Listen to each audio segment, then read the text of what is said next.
लड़ाई हो गया बीजेपी कांग्रेस, तो उस टाइम में कुछ नहीं था। तो मैं गया गाड़ी से निकलते ही देखा कि 2-3 लड़का जो बाइक थर्ड टाइम या कोई बार थर्ड टाइम नहीं, हमारे समय में थर्ड टाइम है। एक बार पहले वाला वो हुआ था जो सुदीप जी का मीटिंग में।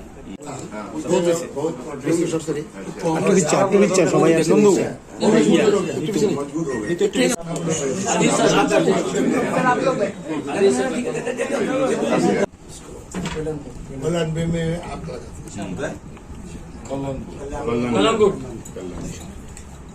ये पीसी के टाइम में थोड़ा लिख के दे। उसका बाद जो 2018 में जो बीजेपी गवर्नमेंट में आया, उसका बाद 44 कांग्रेस ऑफिस 3-4 ऑफिस तो कब्जा किया। मैंने केस भी किया, कोर्ट में केस चल रहा। सामने भी एक ऑफिस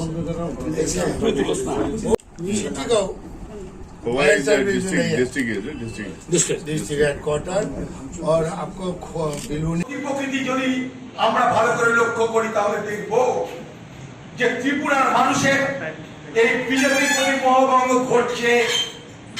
সময় আস্তে আস্তে নির্বাচন আস্তে আস্তে এই মোহভঙ্গ আরো বেশি হবে এবং কংগ্রেসের ভবিষ্যৎ উজ্জ্বল হতে চলেছে। সেই কারণে পরিকল্পিতভাবে বিজেপির নেতৃত্ব, বিজেপির দিল্লির নেতৃত্ব এই ত্রিপুরা রাজ্যের যারা বিজেপি করে, সাধারণ যারা কর্মী, তাদেরকে আজকে ত্রিপুরা রাজ্যকে অশান্ত করার জন্য উস্কানি দিচ্ছে। ত্রিপুরা রাজ্যে দাঙ্গা হোক, ত্রিপুরা রাজ্যে অশান্তি হোক, ত্রিপুরা রাজ্যে খুন জখম হোক, এটা দিল্লির নির্দেশে এখানকার ত্রিপুরার বিজেপির কর্মীরা করছে, আমরা স্পষ্ট বুঝতে পারছি। সেই জায়গায় দাঁড়িয়ে আমরা সর্বস্ব পণ করে আজকে যে মানুষের রায় আমরা পেয়েছি, সেই রায়কে মূলধন করে পুঁজি করে আমরা আগামী দিনে ত্রিপুরাবাসীর জন্য, ত্রিপুরাবাসীর মনের মতন, ত্রিপুরাবাসীর সকলের গ্রহণযোগ্য একটা সরকার গড়বার লক্ষ্যে আমরা এগিয়ে যাব। আর এই সংবাদ মাধ্যমের সঙ্গে আজকের এই সুযোগে আমরা কংগ্রেস দলের পক্ষ থেকে একথা দৃঢ়তার সঙ্গে বলে গেলাম। এবং ত্রিপুরাতে যারা ঘটেছে, আমরা 70 কাল বা পরশু ভারতবর্ষের সর্বোচ্চ নেতৃত্ব ম্যাডাম সোনিয়া গান্ধীর কাছে তার রিপোর্ট আমরা জমা করব। সভানেত্রী সোনিয়া গান্ধীর নির্দেশে আজ আমরা ত্রিপুরায় এসেছিলাম। আমাদের কোনো পূর্ব পরিকল্পনা ছিল না ত্রিপুরা রাজ্যে এই সময় আসবার, কিন্তু ত্রিপুরার নির্বাচন উত্তর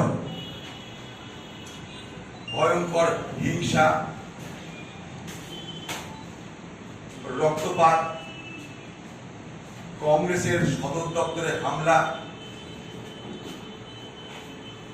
নির্বাচনের আগে এবং পরে লাগাতার সন্ত্রাস, যে সন্ত্রাসের শিকার নবনির্বাচিত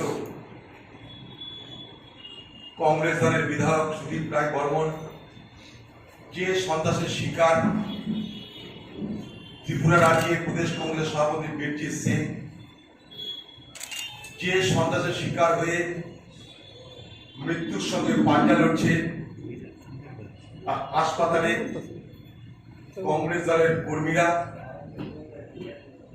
এই ঘটনার কথা জেনে সোনিয়া গান্ধী বিচলিত বোধ করেন এবং তিনি আমাদের নির্দেশ দেন যে যে যেখানে আছো সমস্ত কাজ ফেলে রেখে ত্রিপুরায় যাও, কংগ্রেস কর্মীদের পাশে দাঁড়াও।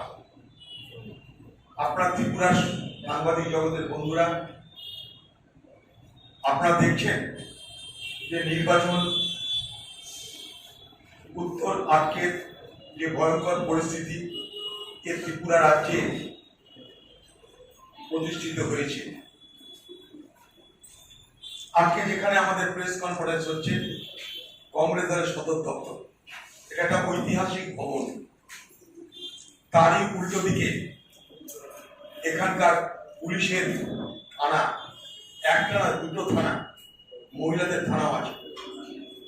আর এখানে যদি আক্রমণ হয় তাহলে সাধারণ মানুষের যে বার্তাটা যায় তা হলো এই যে বিজেপি সন্ত্রাস করবে, পুলিশ নিশ্চুপ থাকবে, অতএব চাকরিটা করা যেতে পারে।